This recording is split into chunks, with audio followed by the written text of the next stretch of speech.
Well, I went to join the Navy, and they told me, well, you can't join because the draft board's already got you. See, so I said, can you say anything about putting me into the Navy? And they said, let me see what I can do.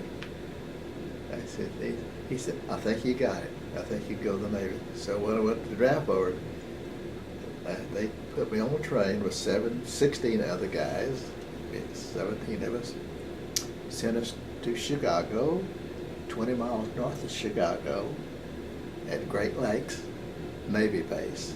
And I graduated from that base. And then when I graduated, I went by the headquarters, and I noticed a sign on the wall on this big board that says, looking for volunteers for the submarines. You make more money in submarines than can any other branch of service. You know. And I thought about joining, and because my wife would make a little bit more money, you know, if I joined it. But then I got to thinking, it is so dangerous. I could lose my whole family, my baby gone, you know. So I looked down, I saw a sign that says CBs. It put me in the CB because I asked for the CBs, so they put me in the CB. And the CBs is you're trained to do something, and it's like if it's kind of, I was part of in the Marine CB. The difference in the Marine CB and the Marine, they fight, take, and hold.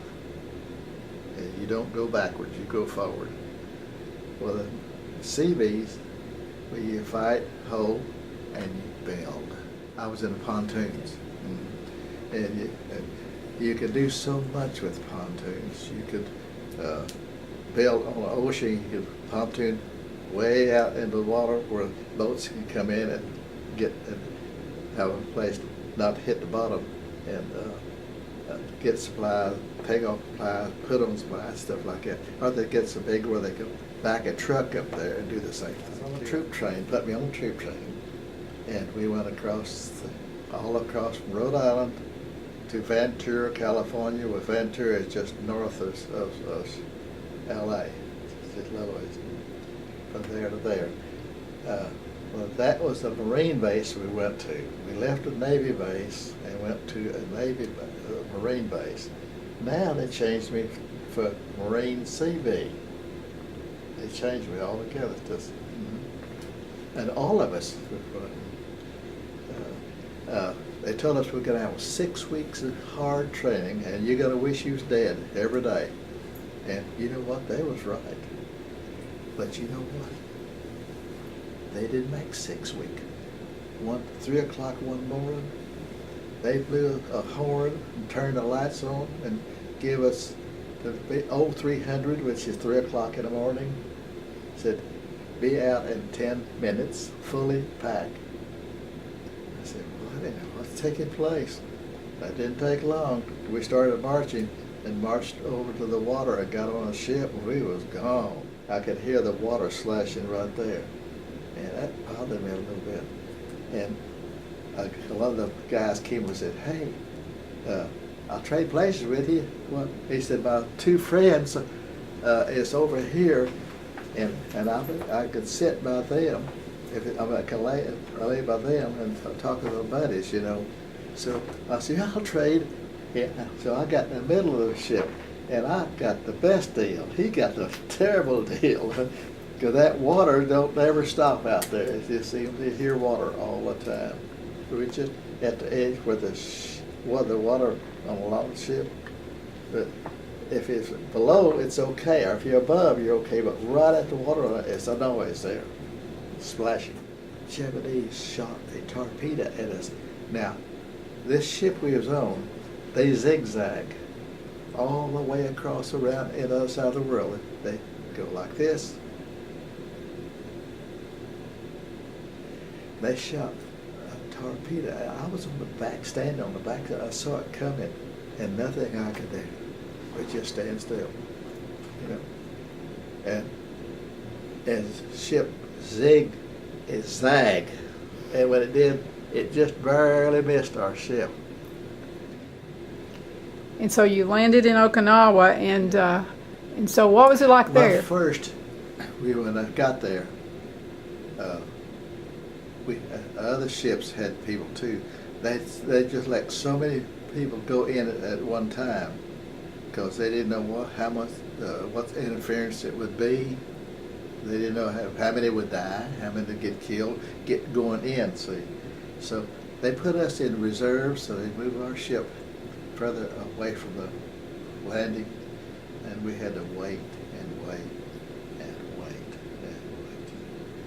And finally, we went in, and everything was clear for us then. And we landed on the north side of Okinawa, and we had to cross Okinawa and had to run into interference, which wasn't a whole lot, but just a little bit was bad.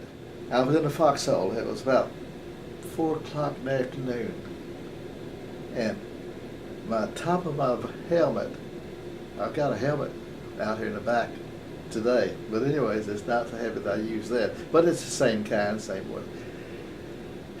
Your head is just below the top of the ground. That's how you have to get. You put your knees up under your chin, your rifle butt of it down through here. Now, there's your rifle that's going over right side of your face, and you're in this hole. Now, the top of the dirt is right there. I was there from 4, 5, 6, 7. It's 8 o'clock. I needed to pee so bad. So what do? You do exactly what your commanders told you to do before you ever left that ship. If you gotta pee, you gotta pee, buddy. You know, so don't get out of the hole. So it'll dry up. So don't worry about it. You know. That's right. Well, that's exactly what I did. And coming back on a ship, some of the guys get up and tell a few little stories about what they did, this and that. I got up here and I said, I want to ask you guys, it's in front of the ship, and it was looking to be about close to 1,000 guys. I said, how many guys, and let's be honest about this, how many guys peed on themselves? Hold up your hand. Some of them put both hands up. Civilian people up the island to a place and put them in what you call it's under fence, big, and there's a lot of barbed wire fence around. They put all the civilian people in there, and they could get in there, but we was good enough to give them cots to sleep on, gave them blankets, gave them sheets, built them a bathroom place for the ladies, for the men, and things. We really treated the civilian really good, you know.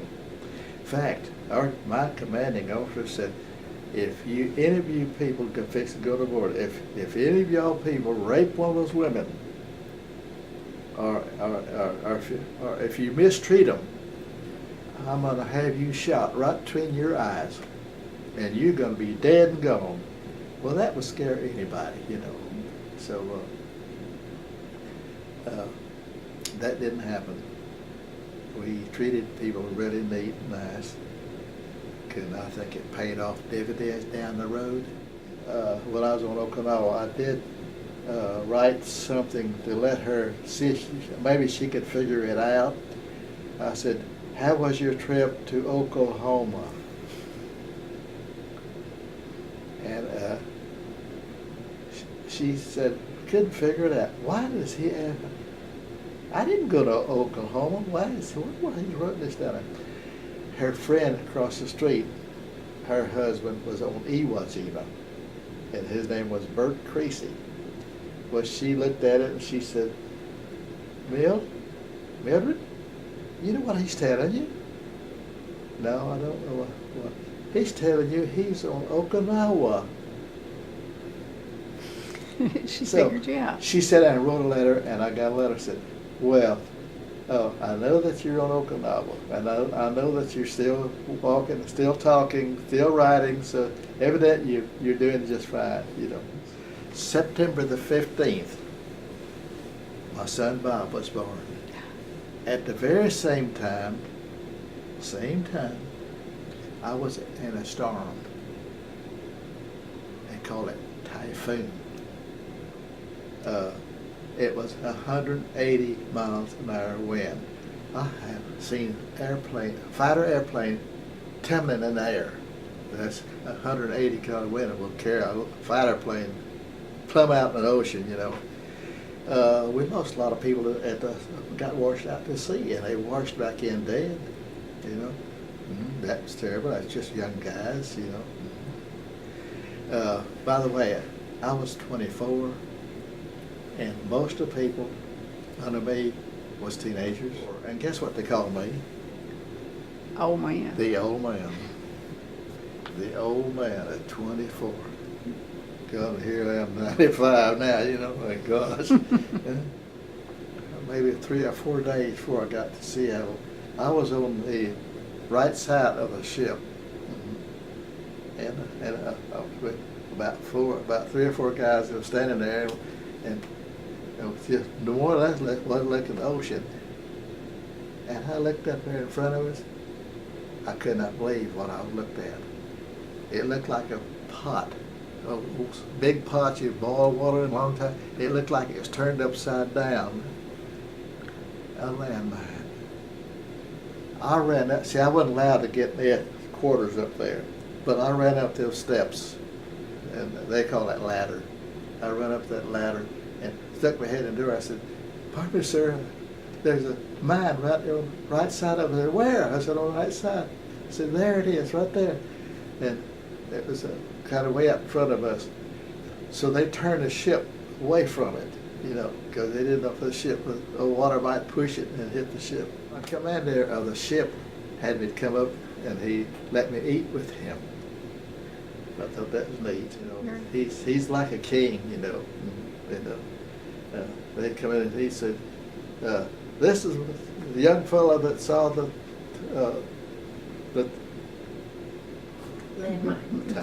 mine. Mine, saw the mine."